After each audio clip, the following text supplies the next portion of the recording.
బెండకాయ వక్కలు ఇట్లా మగ్గాలి. ఇట్లా మగ్గినప్పుడు మనం పచ్చిమిర్చి దంచుకున్నాం. ఇక మిర్చి దంచుకున్నాం. ఇందులో ఉప్పు వేసుకొని ఒక ఎల్లిపాయ వేసిన ఇది మంచిగా దంచుకున్నాం. కచ్చపెచ్చగా దంచుకున్నాక వేసే విధానం చూపెడతా. ఇక కారం దంచుకున్నాం కదా మనం. ఇట్లా మీరు మిక్సీ ఉంటే మిక్సీలోనే పట్టుకోరు, ఏం కాదు. నేనైతే దంచేస్తా. ఇప్పుడు ఈ కారం మనం కూరలు వేసుకుందాం.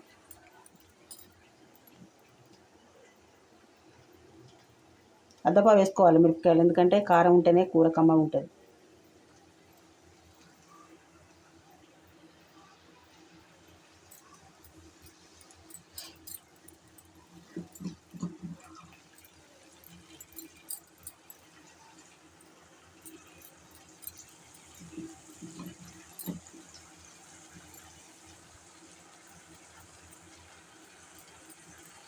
కారం వేసుకున్నాక ఇప్పుడు మళ్ళీ మంచిగా కలుపుకోవాలి. కొద్దిసేపు కలుపుకున్నాక ఒక 10 నిమిషాలు ఇది కారం మగ్గాలి. మళ్ళీ కారం మగ్గితే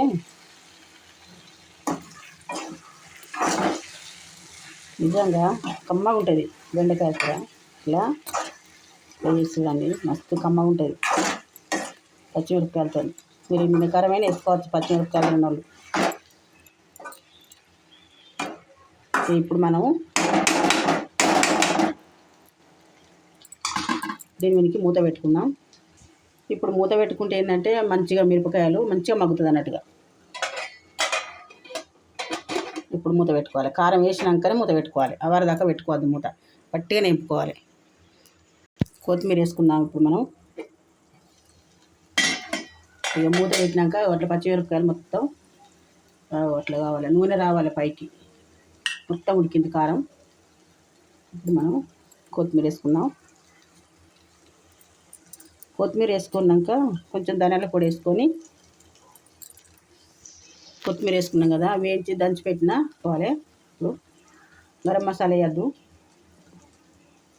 కొంచెం వేసి ఇది మంచిగా కలిపి ఒక 5 నిమిషాలు మూత పెట్టినాం అనుకో, మంచిగా ఇంట్లోనే మంచిగా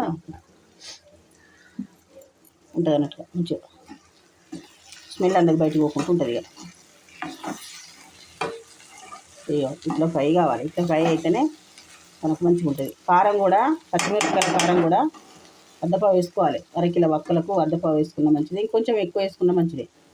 ఎందుకంటే అప్పుడే మంచిగా కారం ఉంటేనే ఇది టేస్ట్ ఉంటుంది కూర. 5 నిమిషాలు మూత పెడదాం. 5 నిమిషాలు 5 నిమిషాలు అయింది. మనం ఇప్పుడు గ్యాస్ బంద్ చేసుకుందాం. బంద్ చేసుకొని కూర దించుకుందాం.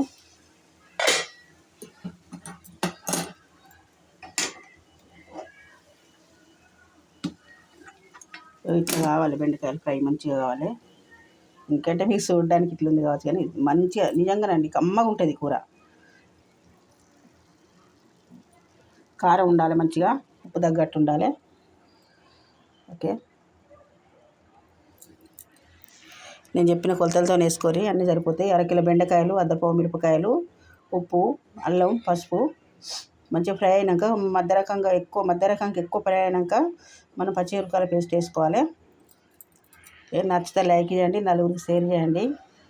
నిజంగా కమ్మగా ఉంటుంది బెండకాయ కూర బెండకాయ ఫ్రై. నేను అంతకుముందు వీడియోలో పెట్టిందేమో బెండకాయ వేంపుడు అంటే వేంపి తీసుకునేటి వక్కలన్నీ బయటికి, మళ్ళీ వెనక సిరిపోపు పెట్టుకున్నట్టుగా. ఈ వీడియో ఉంది, ఆ వీడియో ఉంది, చూడండి. అండుకోండి, చూడండి. నచ్చితే లైక్ చేయండి, నలుగురు షేర్ చేయండి. ఎలా ఉన్నదో కామెంట్ రూపంలో తెలియజేయండి.